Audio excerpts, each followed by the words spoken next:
Tudo bem, pessoal? Então, bem-vindos ao 3D Concurso. Vamos dar início agora à nossa aula de plano de contas aplicado ao setor público. Beleza?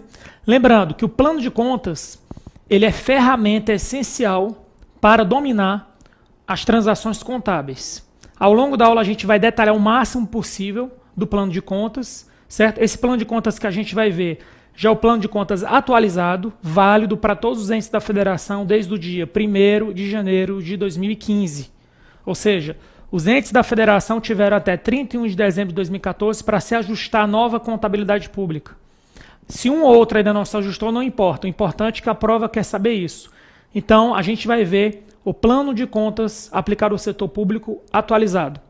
Essa aula a gente vai trabalhar da seguinte forma. A gente vai usar a mesa digitalizadora em alguns momentos, mais do que nas outras aulas, e em outros momentos a gente vai usar o quadro quando eu for fazer algum esquema que eu achar interessante. Então vamos lá. Primeira parte. Eu trouxe aqui uma questão discursiva, né, que foi cobrada aqui na Procuradoria-Geral do Distrito Federal para o cargo de contador. Voltando aqui, para o cargo de contador em 2011. E o que é que essa discursiva trouxe? A contabilidade pública, regulamentada pela Lei 4.320, é muito complexa em sua estrutura, possuindo 4 sistemas básicos.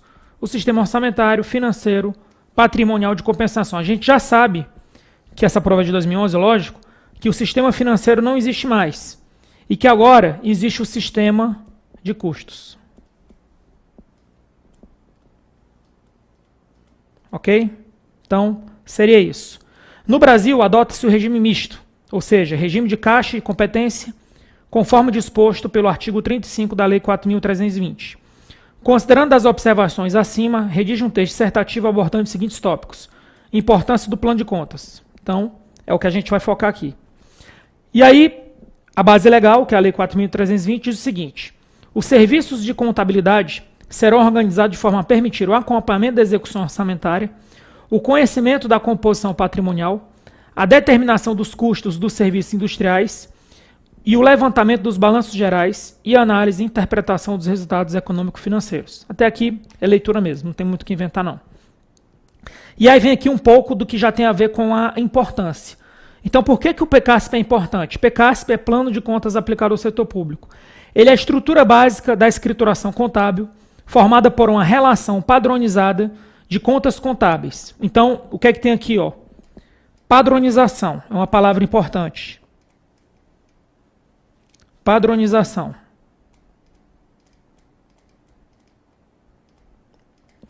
Que permite o registro contábil dos atos e fatos praticados pela entidade de maneira padronizada e sistematizada, bem como a elaboração de relatórios gerenciais, demonstrações contábeis, de acordo com as necessidades de formação de seus usuários. E qual o objetivo geral do plano de contas? A ciência contábil tem como finalidade geral o fornecimento de informações aos diversos usuários da informação. O PCASP alinha essa finalidade por meio da padronização, mais uma vez, a padronização da forma de registro contábil para extração de informações a estes usuários. Beleza? E aqui tem algumas diretrizes, vou ler também. Padronizar os registros contábeis seria a primeira diretriz. Distinguir os registros de natureza patrimonial, orçamentária e controle. Atender a administração direta e indireta das 3 esferas, inclusive quanto às peculiaridades das empresas estatais dependentes dos regimes próprios de previdência. Permitir o detalhamento das contas contábeis no nível mínimo estabelecido pela STN. Permitir, isso é importante, a consolidação nacional das contas públicas.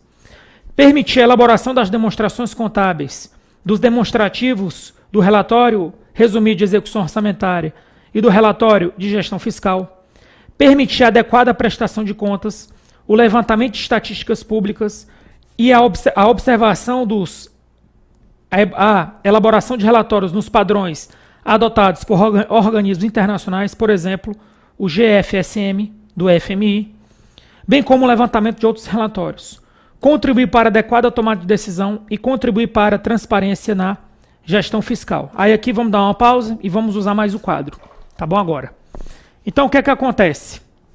Isso é uma parte conceitual, não cai tanto, mas é bom a gente passar. O que cai mais eu vou trazer para o quadro. Beleza, pessoal? Então vamos lá. Primeira coisa, quem é o responsável? O responsável pelo PCASP.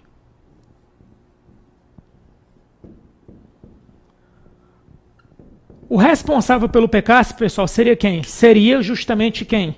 Seria a STN, que seria que atualmente atua como o Conselho de Gestão Fiscal, previsto no artigo 67 da LRF. Como não existe o Conselho de Gestão Fiscal, esse papel aqui é desempenhado pela Secretaria do Tesouro Nacional.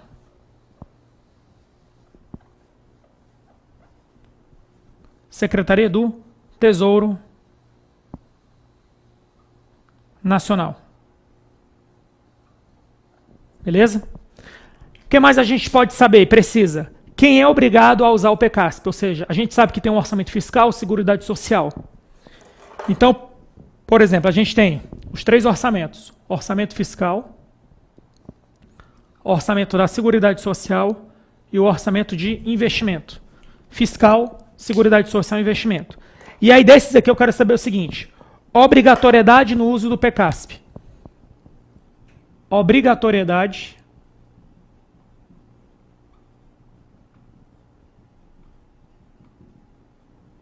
no uso do PCASP. Ou seja, quais são as entidades que devem usar o PCASP? Então vamos lá. Orçamento fiscal e seguridade social? Sim. Orçamento fiscal? Sim. Orçamento da Seguridade Social? Sim. E aqui, para o orçamento de investimento, a resposta vai ser facultativo. Então, isso pode cair na sua prova, porque isso é uma questão batida de prova. Ou seja, quais são as entidades que devem necessariamente usar o PCASP e quais são as que podem usar o PCASP. As que podem são as entidades do orçamento de investimento. Vamos voltar aqui para os nossos slides. Então, tranquilo, quem deve usar. E aí vamos fazer as nossas primeiras questões. O plano de contas aplicado ao setor público deve ser adotado por todas as unidades gestoras do CIAF ou que o integrem sob a modalidade de uso total ou parcial. Isso aqui está errado. Por que está errado? Porque aqui tem uma pegadinha aqui dentro. Ó. Volta aqui para o quadro. Essas entidades que estão aqui, ó, Orçamento Fiscal e Seguridade Social e o Orçamento de Investimento, quem está no orçamento? Quem está no Orçamento Fiscal e Seguridade Social usa o CIAF na modalidade CIAF na modalidade total.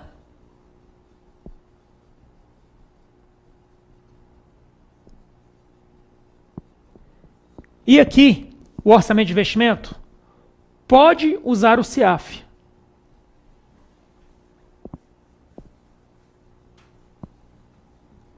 Então, o que é que acontece? Quem está aqui, certo, no orçamento fiscal e seguridade social, deve usar o plano de contas porque está na modalidade total do CIAF. Isso no âmbito federal, tá? Isso é importante deixar claro. Quando eu falo CIAF, eu estou falando apenas União. Porque os outros entes da federação não usam CIAF. Tá? Apenas União usa CIAF. Apenas União. Beleza? Então, seria isso aí. Então, por isso que a questão está errada, porque quando ele fala o deve, isso aqui se restringe ao uso total. Próximo. Questão de reforço também.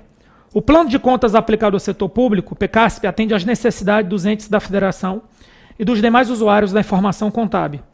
E está em conformidade com os princípios da administração pública, as leis de finanças e o orçamento público e com as normas e princípios contábeis. A utilização do PCASP é facultativa para, vamos lá, agências reguladoras. Isso aqui é obrigatório. Porque as agências reguladoras são autarquias, ó. Isso aqui são autarquias. E as autarquias, elas estão no orçamento fiscal e no orçamento da Seguridade Social. Autarquias e fundações públicas, obrigatório. Empresas estatais dependentes, obrigatório. porque está no Orçamento Fiscal e Seguridade Social. Empresas estatais dependentes. Esse é o gabarito, porque realmente aqui é facultativo. Vamos para a próxima questão de reforço. Sobre o campo de aplicação ao setor público, é correto afirmar. Ele quer a opção correta. Ele fala sobre o campo de aplicação do plano de contas, né? PCASP. É de aplicação obrigatória para a administração direta e autarquias e facultativo para as demais entidades. Vamos analisar as outras. É obrigatório pelas unidades gestoras da administração direta e facultativo para as demais unidades. Sua aplicação é obrigatória para as entidades no âmbito federal e opcional para os demais entes federados. Isso aqui está totalmente errado. Ele é obrigatório para todos os entes. Seu uso é facultativo por qualquer entidade, desde que sigam as normas estabelecidas na Lei 4.320. Aqui está errado também. É aplicável obrigatoriamente por todas as entidades governamentais, sendo facultativo para as empresas estatais independentes. Então aqui, pessoal, ó, aqui deixou de fora, por exemplo, voltando agora na questão, fundações públicas. A gente tem que sentir o espírito da questão. Aqui faltou fundações públicas. Na opção B, faltou autarquias mais fundações públicas. Então está incompleta a letra E e a letra B. Está incompleta do jeito errado, porque ele falou obrigatório e facultativo para as demais, sendo que ela é obrigatória para a administração direta, autarquia, e aqui ainda faltam empresas estatais dependentes. Empresas estatais dependentes. Então, pessoal, realmente aqui o gabarito é letra E. Tá bom? Então, a gente encerra aqui a parte 1 do plano de contas. Daqui a pouco a gente volta com a parte 2. Até breve.